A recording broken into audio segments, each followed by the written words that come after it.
फटाफट से स्टार्ट करते हैं। सभी के पास है लिमिटेशन एक्ट, वेयर एक्ट है सभी के पास? क्योंकि हम लोगों ने काफी कुछ तो पढ़ लिया है, सिर्फ कुछ चीजें पढ़नी है। सभी लोग अपना वेयर एक्ट निकाल लें प्लीज।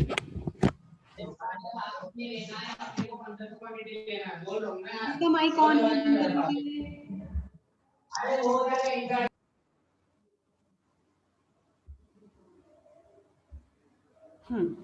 देखिए लिमिटेशन एक्ट में फर्स्ट सेकंड हम लोगों ने पढ़ा था, 4-5 सेक्शन आई थिंक हम लोग पढ़ चुके हैं। अगर हमारे सिविल राइट का वॉयलेशन होता है तो ये जरूरी है कि हम उसके लिए अवेयर रहें, है ना। बट अवेयर अगर हम हैं तो वो कब तक के लिए है? जब तक का उसका टाइम लिमिट डिसाइडेड है। अगर आपको किसी चीज के लिए कोई रेमेडी लेनी है या किसी तरह का कोई रिलीफ लेना है, देन यहाँ ये सबसे बड़ी एक रिस्पॉन्सिबिलिटी है हमारी कि हम उस टाइम पीरियड में ही उस चीज को अवेल कर सकें।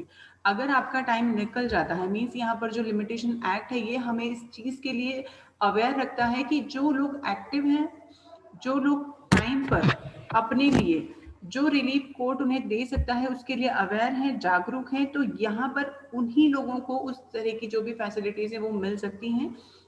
इसीलिए लिमिटेशन एक्ट बनाया गया है कि हम ये चाहें कि भाई हमारा 10 साल पहले किसी सिविल राइट का वॉयलेशन हुआ है और सडन फिर हमको ख्याल आता है कि नहीं अब हम इसके लिए रेमेडी चाहते हैं तो अब हम कोर्ट में चले जाएं, तो ऐसा नहीं है।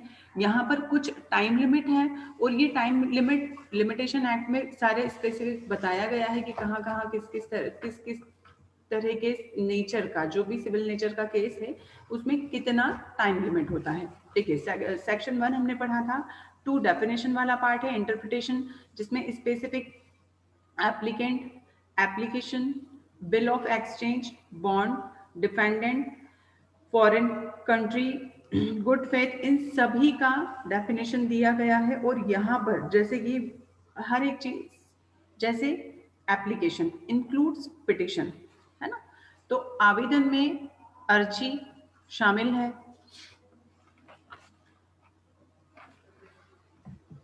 पीरियड ऑफ लिमिटेशन सबसे मेन जो चीज है, पीरियड ऑफ लिमिटेशन, इसका सेक्शन 2 का क्या होगा? पीरियड ऑफ लिमिटेशन, परिसीमा काल, वह परिसीमा काल वह जिसके द्वारा उसका रचयिता किसी अन्य को धन की कोई विनिर्दिष्ट राशि उसके परिसीमन समय या मांग पर की जाने पर आत्यंतिक वचनबद्ध हो। इसका आत्यंतिक मतलब पूर्ण रूप से, है ना। promise period of limitation means the period of limitation prescribed for any suit, any appeal or application by the schedule and prescribed period. prescribed period means विहित काल, जो कि यहाँ पर मेंशन किया गया है, जिसमें जिस टाइम पीरियड में आप किसी भी तरह की कोई आवेदन या कोई पिटिशन फाइल कर सकते हैं। एक मिनट, हाँ।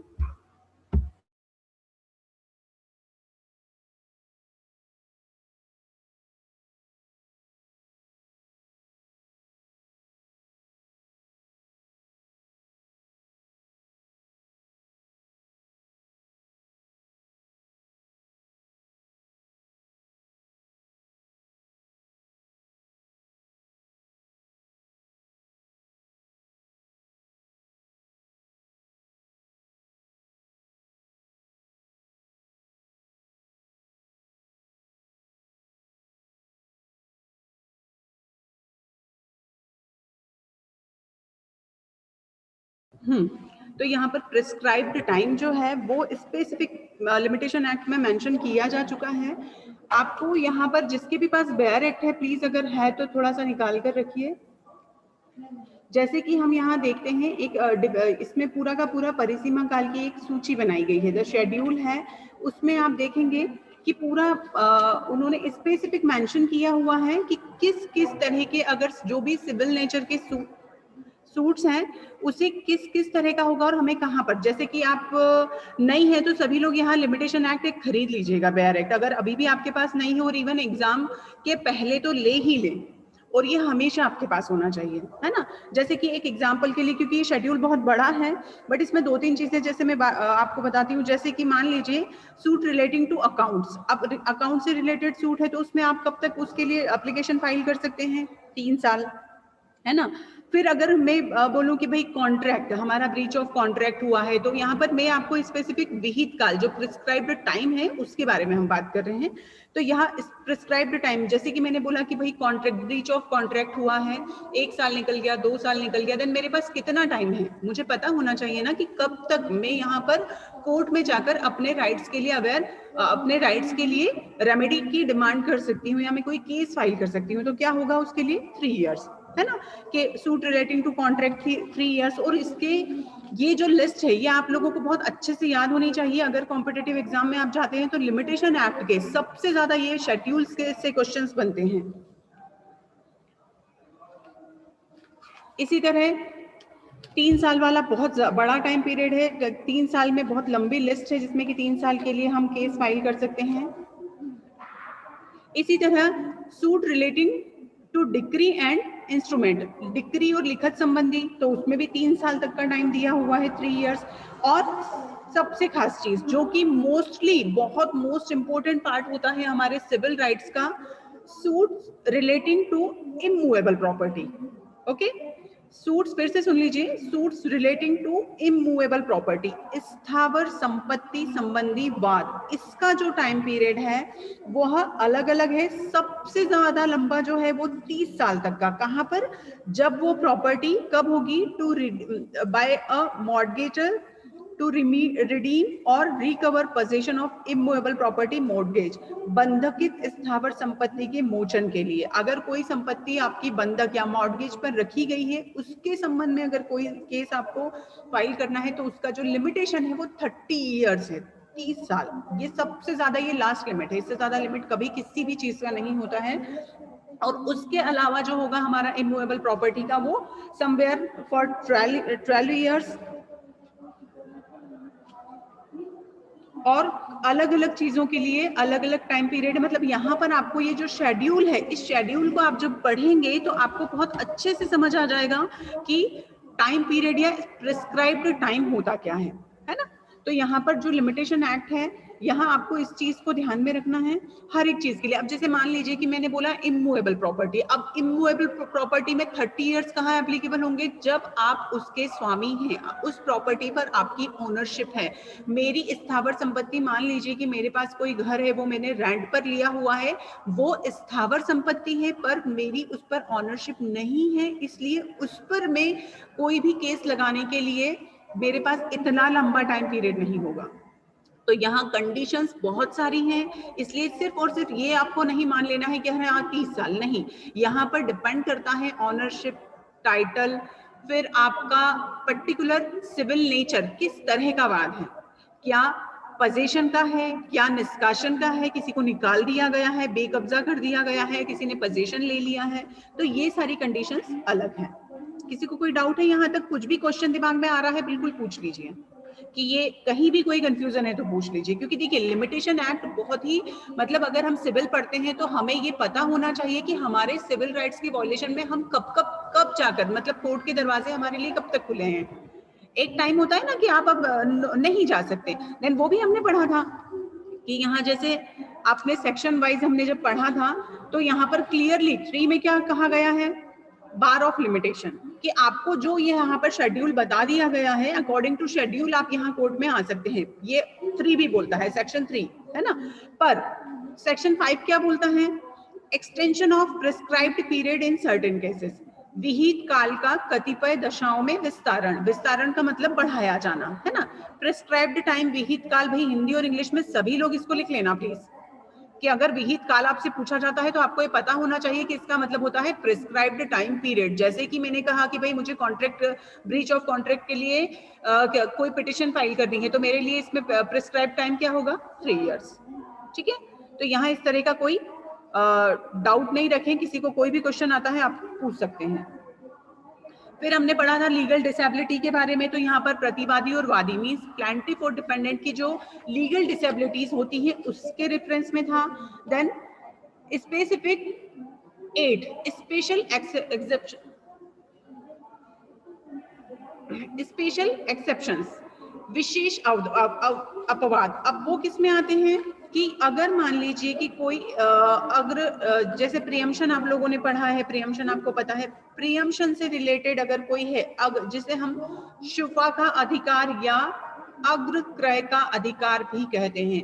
4 भाइयों की कोई प्रॉपर्टी है, बंटवारा होता है, उसमें से एक भाई उस प्रॉपर्टी को, जॉइंट प्रॉपर्टी को बेचना चाहता है, तो सबसे पहले उस पर उसे खरीदने का अधिकार किसका होगा? उन 3 भाइयों का।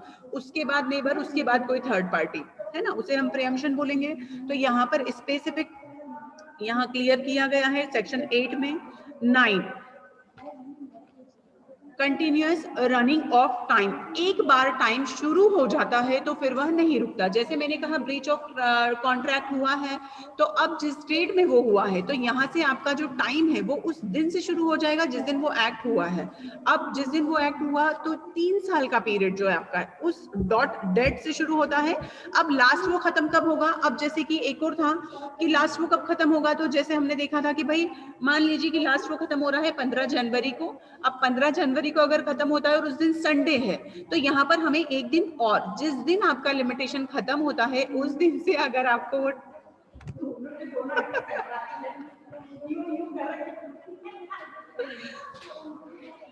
सॉरी, तो उस दिन यहाँ पर जिस दिन अगर संडे है तो संडे छोड़कर आपको यहाँ एक दिन और मिल सकता है।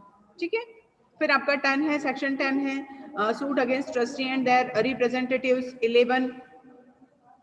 11 देखिए, suits on contracts centered into outside the territories to which the act extends। अब ये यहाँ पर कुछ कंडीशंस हैं, कुछ अलग, वो ऐसे राज्य क्षेत्र या ऐसा एरिया जहां पर इस अधिनियम का विस्तार है, पर जहां पर इस अधिनियम का विस्तार है पर उससे बाहर अगर कोई कॉन्ट्रैक्ट किया गया है तो यहाँ पर कौन से रूल एप्लीकेबल होंगे उसके बारे में यहाँ प्रोविजन दिया गया है। सेक्शन 12 जो है, हाँ मैम, सेक्शन 12 जो है आपका exclusion of time legal proceeding. Legal proceedings में जो टाइम पीरियड होता है, जो लीगल प्रोसीडिंग में जो टाइम पीरियड लगता है, जैसे कि मैंने कहा कि भाई निर्णय हुआ, जजमेंट आपका आया, जजमेंट की कॉपी लेने में आपको 4 दिन लगा, या डिक्री का कॉपी लेने में आपको 4 दिन लगा, सर्टिफाइड कॉपी लेने में, तो यहाँ पर वो जो टाइम पीरियड है वो हटा दिया जाएगा। कैसे होगा? किसी अपील के लिए, आवेदन के लिए, अपील की इजाजत के लिए, या पुनरीक्षण के लिए, या किसी पुनर्विलोकन के लिए, तो जिस दिन निर्णय सुनाया गया उस दिन से जितना टाइम हमको उसकी सर्टिफाइड कॉपी लेने में लगता है उतना टाइम यहाँ पर ऐड नहीं किया जाएगा। क्योंकि क्या होता है, आप अर्जेंट में भी जब हम लेते हैं ना सर्टिफाइड कॉपी, उसके लिए भी एक सेक्शन होता है कोर्ट में, वहां पर आपको हर एक निर्णय की, हर एक जो भी ऑर्डर हुआ है, निर्णय हुआ है, अपील हुआ है या रिव्यू आपको फाइल करना, तो उन सब की जो भी आपको कॉपी, जिसकी भी सर्टिफाइड कॉपी चाहिए, उसके लिए आपको वहां आवेदन करना होता है। उस आवेदन करने के 1 दिन, 2 दिन, 3 दिन जो भी समय लगता है, जैसे अर्जेंट भी होता है, या थोड़ा सा अगर आपने जनरल फॉर्म डाला है तो जनरल में आपको 5 दिन, 8 दिन का समय लग सकता है, उस समय को यहाँ पर हटा दिया जाएगा। आदित्य, आपका माइक खुला है, कुछ पूछना है आपको?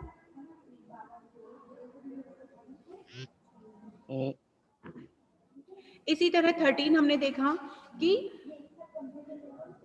पॉपर इज अप्लाइड, अकिंचन, इसको अकिंचन को भी सभी लोग हिंदी इंग्लिश दोनों में लिख लेंगे। पॉपर मीन्स यहाँ पर होता है निर्धन व्यक्ति के संबंध में, कि अगर कोई व्यक्ति है, exclusion of time in case where leave to sue or appeal as a pauper is applied for.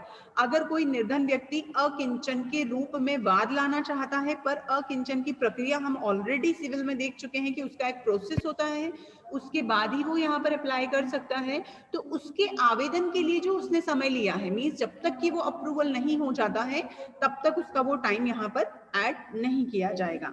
इसी तरह आपका 14 है, यहाँ तक ऑलरेडी हम लोग पढ़ चुके थे। 14 जो है कि मान लीजिए बाय मिस्टेक अगर आपने कोई, आपकी अपील है, कोई भी पिटिशन है, आवेदन है, कोई भी चीज है, वो आपने गलत जुरिस्डिक्शन में फाइल कर दी है, जैसे exclusion of time of proceeding bona fide in court without jurisdiction. पर ये कैसी होनी चाहिए? सद्भावना पूर्वक, या मीन्स आपको नहीं पता था, आपके नॉलेज में नहीं था, और इस तरह का कोई पिटिशन, एप्लीकेशन, कोई अपील या कोई भी आवेदन आपने ऐसी जगह पर फाइल कर दिया है जहां पर कि उसका जुरिस्डिक्शन नहीं था और वो सद्भावना में किया गया है, तो मान लीजिए इस पूरी प्रोसेस में 3 महीने निकल गए। अब आपके पास तो लिमिटेशन ही 3 महीने का था, तो अभी क्या करेंगे हम? अगर आप ये प्रूव कर देते हैं कि ये सद्भावना पूर्वक किया गया है, तो यहाँ पर वो टाइम इसमें नहीं माना जाएगा। अब कुछ चीजें और होती हैं 15 में जो बताई गई हैं,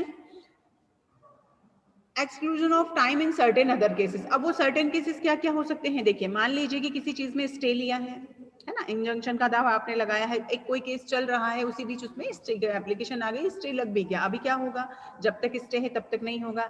इसी तरह मान लीजिए कि कोई ऐसी चीज है जिसमें कि हमें पर्टिकुलर कोई ऐसा वाद हम फाइल करना चाहते हैं जिसमें कि लिमिटेशन के साथ हमें कोई सरकारी अधिकारी या कोई गवर्नमेंट अथॉरिटी का कोई परमिशन नीड है, उस परमिशन की नीड है वहां पर, या कोई ऐसी चीज है जिसका कि अप्रूवल लेना है, तो जब तक वो अप्रूवल नहीं मिल जाता उस दिन तक, डिपेंड करता है कि वो किस तरह का केस है, उस दिन जब तक कि वो अप्रूवल नहीं आ जाता तब तक उसका लिमिटेशन स्टार्ट नहीं होगा। इसी तरह कोई रिसीवर अपॉइंट करना है किसी में, तो उसमें भी यहाँ पर रिसीवर अपॉइंट नहीं हो जाता तब तक वो नहीं होगा। फिर किसी, मान लीजिए कि कोई आपका कोई सेल डीड है या इस तरह की कोई चीज है, तो उसमें कोई प्रोसेस हो और उस प्रोसेस को जब तक स्टार्ट ना कर दिया जाए तब तक वो नहीं होगा। इसी के साथ एक और चीज होती है कि मान लीजिए प्रतिवादी भारत में नहीं है और भारत से बाहर है, या कहीं अनुपस्थित रहा है और बहुत लंबे टाइम तक उसके आने की कोई गुंजाइश भी नहीं है, उस में भी अगर आप स्पेसिफिक रीजन यहाँ पर बता दें और कोर्ट को उस चीज के नॉलेज में लेकर आए, तो यहाँ भी इस तरह की, तो यहाँ पर्टिकुलर कुछ और ऐसे मामले बता दिए गए हैं जहां पर कि अगर आपका टाइम पीरियड, ये स्पेसिफिक जो रीजन 15 में जो बताए हैं, इसमें अगर कोई चीज आती है तो यहाँ पर उसका लिमिटेशन उस डेट से नहीं गिना जाएगा। अब एक और चीज होती है, देखिए 16 क्या कहता है? Effect of death on or before the accrual of the right to sue. वाद लाने का अधिकार प्रोद्भूत होने पर या होने के पूर्व मृत्यु हो जाने का प्रभाव।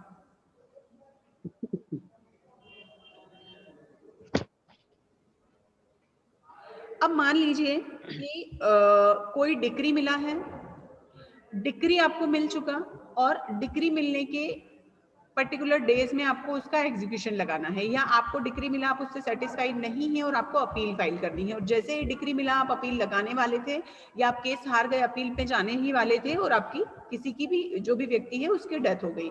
अब यहाँ डेथ हो गई तो क्या होगा? आप, क्योंकि वह व्यक्ति यहाँ अधिकारी है उस अपील में जाने का या उस तरह का केस फाइल करने का, तो जब तक उसके एलआर्स नहीं आ जाते तब तक यहाँ अपील का टाइम स्टार्ट नहीं होगा।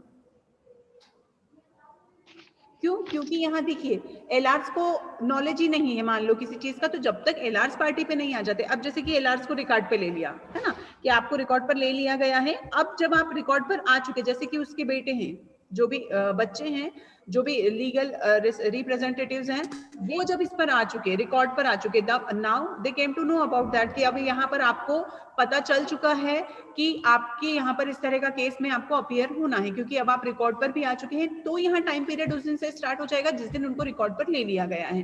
बट जिस दिन से तक नहीं लिया गया था तब तक तो हम ये नहीं मानेंगे कि वो यहाँ पर शामिल होंगे, है ना।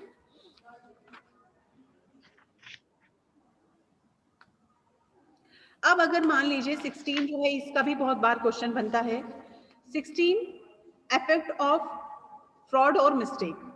अब अगर मान लीजिए कि कोई चीज ऐसी है जहां किसी वादिया आवेदन के मामले में ये होता है कि परिसीमा काल जो प्रिस्क्राइब्ड है उस वादिया आवेदन में जो भी था उसमें वह कपट से हुआ है, फ्रॉड से हुआ है, या कोई मिस्टेक से हुआ है, और वादी को इसके बारे में पता नहीं है, तो अभी यहाँ पर परिसीमा काल कब से शुरू होगा? कोई बता सकता है क्या मुझे?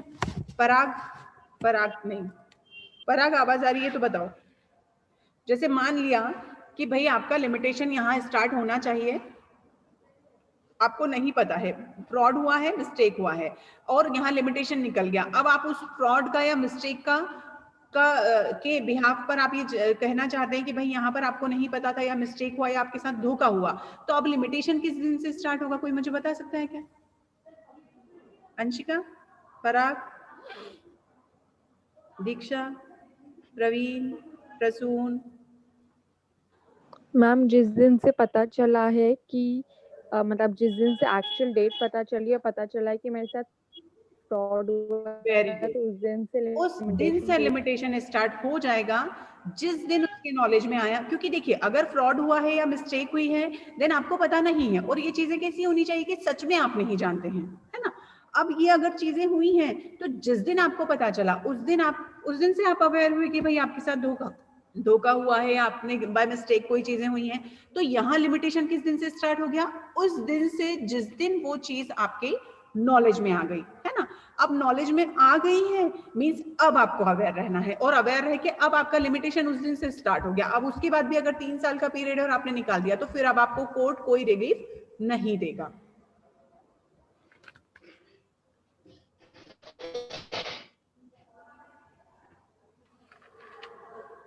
एटीन 19 छोड़ सकते हैं।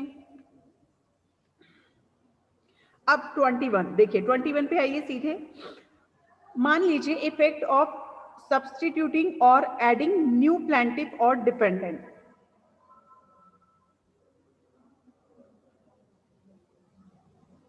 अगर कोई नया वादी या प्रतिवादी उसमें जोड़ दिया जाता है तो क्या होगा? तो यहाँ पर क्या होगा, जैसे मान लीजिए कि कोई नया वादी या प्रतिवादी प्रतिस्थापित का मतलब है ऐड करना या उसको जोड़ लेना। तो जहां वाद संस्थित होने के पश्चात कोई नया वादी या प्रतिवादी जोड़ा जाए, वहां तब संस्थित किया समझा जाएगा जिस प्रकार वह पक्षकार बनाया गया है। अब जैसे कि अगर मान लो कि कोर्ट को ये लगता है कि भाई जो नया वादी प्लांटिफ और डिफेंडेंट को यहाँ पर ऐड करने में कोई सद्भावना पूर्वक भूल हुई है, तो फिर यहाँ पर ये मान लिया जाएगा कि उसे पुरानी तारीख से ही, देखिए जैसे कि मान लीजिए कि 1 जनवरी को हमने केस फाइल किया, ठीक। अब 1 जनवरी को एक और वादी जो है उनको ऐड कर लिया जाना चाहिए था, पर उन्हें नहीं किया गया। अब उन्हें ऐड कब किया गया? 1 मार्च को, मतलब 3 महीने निकल गए। पर अगर ये मिस्टेक बोनाफाइड में हुई है, सद्भावना में हुई है, गुड फेथ में हुई है, तो ये मान लिया जाएगा कि उस 1 तारीख से ही इन्हें ऐड, अगर कोर्ट को ये लगता है कि नहीं ये व्यक्ति शुरू से ही वादी एज ए प्लांटिफ इसे होना चाहिए था, तो वो यहाँ पर उस चीज को कंसीडर कर सकते हैं। तो उसका प्रभाव मतलब यहाँ पर क्यों इस चीज को बताया गया है? क्यों? क्योंकि यहाँ पर उस व्यक्ति के अधिकार उस दिन से ही शुरू होंगे ना जिस दिन से वो ऐड किया गया है। अब मान लीजिए कि किसी को लेट किया, बट वो तो शुरू से होना चाहिए था। जैसे कि याद है ना आपको सीपीसी में हमने पढ़ा है ज्वाइंडर मिस ज्वाइंडर, पक्षकारों का कुसंयोजन असंयोजन, इस तरह की कोई मिस्टेक हुई है तो यहाँ डिपेंड करता है कि वो सद्भावना में हुई है या जानबूझकर हुई है। उसके अनुसार यहाँ पर वादी और प्रतिवादी के लिए कोर्ट जो भी डिसाइड करना चाहे अकॉर्डिंग टू कंडीशन, और अगर वो चीजें सद्भावना में हुई हैं तो वो कर सकते हैं।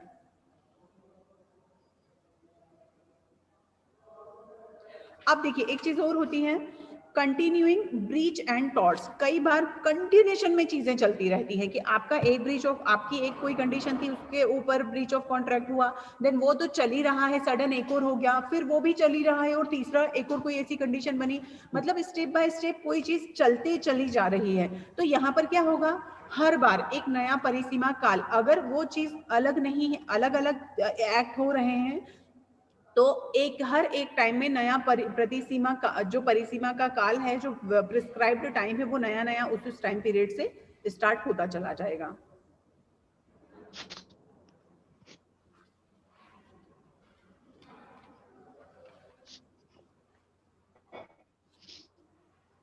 एक और चीज है acquisition of assessment by prescription, acquisition of ownership by position. ये वाला जो मोस्ट इंपोर्टेंट पार्ट होता है आपका सीपीसी का, कब्जे द्वारा स्वामित्व का अर्जन। ये थोड़ा सा सुनिएगा थोड़ा ध्यान से। देखिए सुखाचार और चीरभोग द्वारा अर्जन, ये दोनों चीजें अभी शायद टीपी में आपने नहीं पढ़ा है, थोड़ा सा हो सकता है आपके लिए टफ जाए।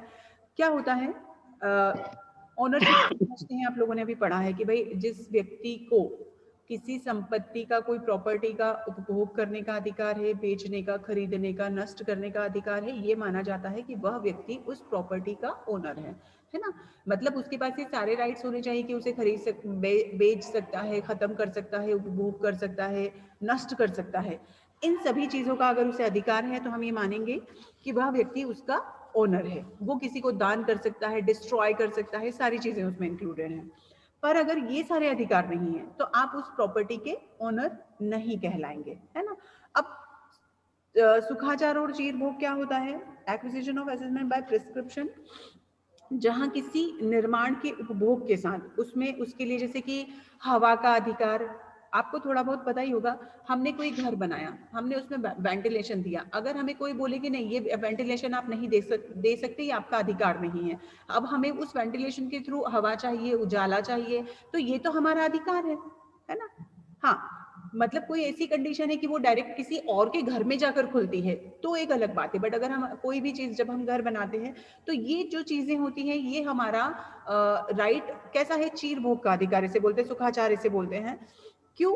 क्योंकि जैसे हम सड़क पर चलते हैं तो कभी कोई हमें मना कर सकता है कि आपका एक बहुत बड़ा खेत भी है तो उस पर आसपास जो मेड़ बनी होती है उस पर आप किसी को चलने से मना नहीं कर सकते, क्योंकि साइड वाला किसी और का भी है, तो बीच का जो रास्ता है डेफिनेटली उस पर वो दोनों व्यक्ति चल सकेंगे, एक तरफ जिसका खेत है और एक तरफ जिसका है।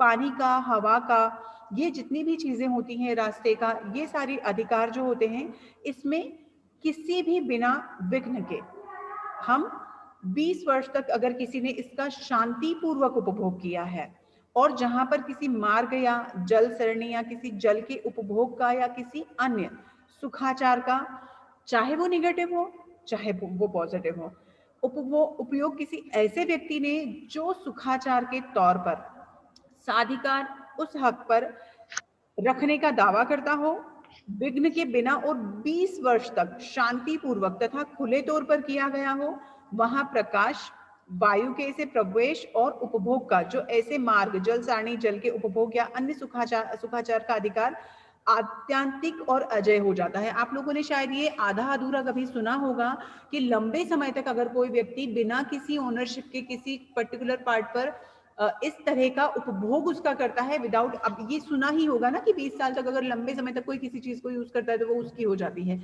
वो जो है एक तरह का वो स्पेसिफिक यहाँ आपको पढ़ने को मिल रहा है।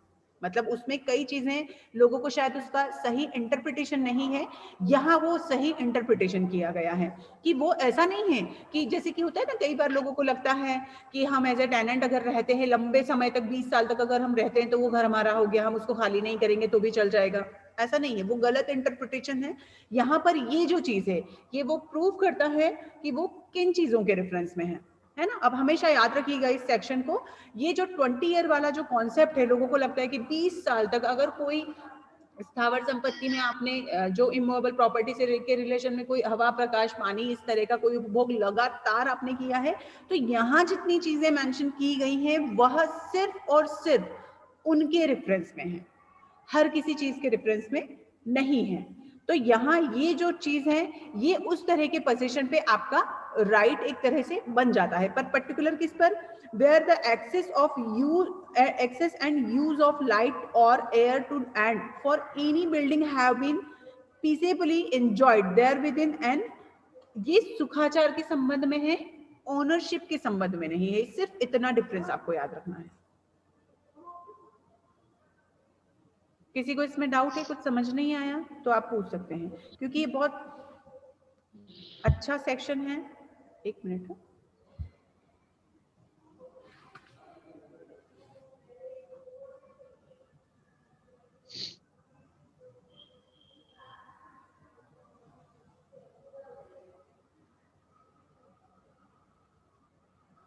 अब ये चीजें यहाँ क्यों बताई गई हैं? क्यों? क्योंकि अगर उसके संबंध में कोई वाद लाना है तो फिर क्या होगा। अब जैसे 20 वर्ष तक की उक्त कालावधि में हर एक ऐसी कालावधि मानी जाएगी जिसका अंत उस वाद के संस्थित किए जाने से अव्यक्त पूर्व के 2 वर्ष के भीतर हुआ है। अब अगर इस तरह की कोई कंडीशन है और उसके 2 वर्ष में कोई इस तरह की कंडीशन पैदा होती है जिसमें कि आपको कोई वाद लगाना है, तो यहाँ पर उसे उस कालावधि में ही इंक्लूड किया जाएगा। इसी तरह है आपका 26 अनुसेवी संपत्ति के उत्तरभोगी के पक्ष में अपवर्जन। तो यहाँ देखिए ये थोड़ी सी चीजें डिफिकल्ट जहां आपको लगती हैं, आप स्पेसिफिक इसके जो मैं मेन सेक्शन आपको बोल दूं जो आपको पढ़ने हैं एग्जाम की पर्पज से, वो आप नोट कर लीजिए।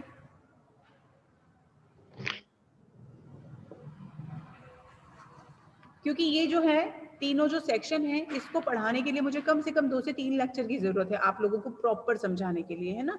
तो जब भी किसी को मतलब पढ़ना है, अगर आपको ये 25, 26, 27 लिमिटेशन एक्ट का, क्योंकि उसके बाद तो सीधे आपका खत्म ही होने को है, 28 रिपील हो चुका है, 29 सेविंग्स में आ जाता है ना। तो यहाँ आपको एक लेक्चर और हम लेंगे जिसमें हम ये तीनों सेक्शन प्लस आपके शेड्यूल को थोड़ा सा डिस्कस करेंगे। पहले आज आप इसके मेन सेक्शंस लिख लीजिए, क्योंकि मुझे पता है इतना इजीली आप लोगों को सडन समझ आ जाए, क्योंकि नई चीजें हैं उसमें, है ना। आप इसके मेन सेक्शंस लिख लीजिए। सेक्शन 2, ये मैं वो सेक्शन भी बोल रही हूँ जो कॉम्पिटिटिव एग्जाम्स में भी आपको पढ़ने होते हैं। सेक्शन 2, 1 तो है ही है, सेक्शन 2, 3, 4, 5 को हाईलाइट कर लीजिए, 3 को हाईलाइट कर लीजिए, 4 को के साथ 5 को करेंगे। 6, 7 डिसेबिलिटीज, 8, 9, 10, 12,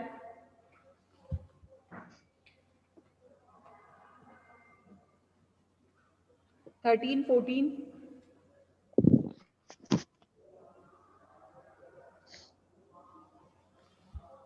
15, 16, 17,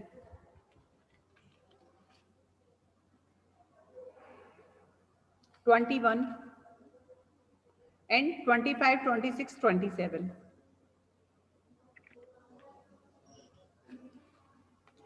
22, 23 और 24 में ये वाला जो है ना 24, इसको मोस्ट हाईलाइट कर लीजिए, क्योंकि देखिए ये वाला लिखितों में वर्णित समय की संगणना, आप लोगों को शायद पता भी नहीं होगा कि ये भी मोस्ट इंपोर्टेंट है कि कौन सा कैलेंडर यूज किया जाए। ठीक है, तो यहाँ पर देखिए, computation of time mention in instrument, all instrument shall for the purpose of this act be deemed to be made with reference to the Gregorian calendar, जिसे कि ब्रिटिश कैलेंडर कहा जाता है। सब लिखते हैं, इस अधिनियम के प्रयोजन के लिए किस कैलेंडर से गिनी जाएंगी? Gregorian means British calendar. यहाँ पर ये क्वेश्चन मतलब कि कौन सा टाइम पीरियड, कौन सी डेट, क्या हम हिंदू ये तिथि के हिसाब से लगा लें, मेंशन कर लें? नहीं। क्या हम मान लें पूर्णिमा से अमावस्या तक? नहीं, है ना। तो यहाँ पर कौन सा कैलेंडर? तो ये 14, ये जो 24 सेक्शन है, ये तो आपको मतलब ऐसा होना चाहिए कि याद ही रहे, इसको याद रखना है, रटना है वाली चीजें नहीं है, ये आपको याद ही रखना है ऐसा।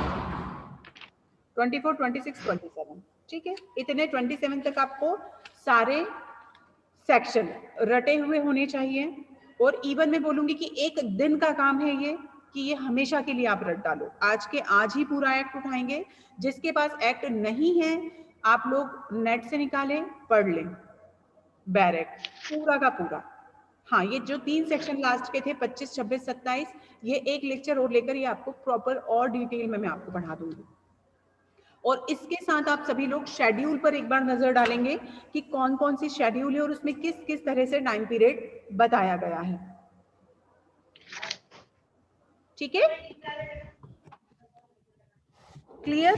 अब है ना, एक और चीज मुझे आप लोगों को बोलनी है कि मैं शाम में अगर सीआरपीसी का लेक्चर शेड्यूल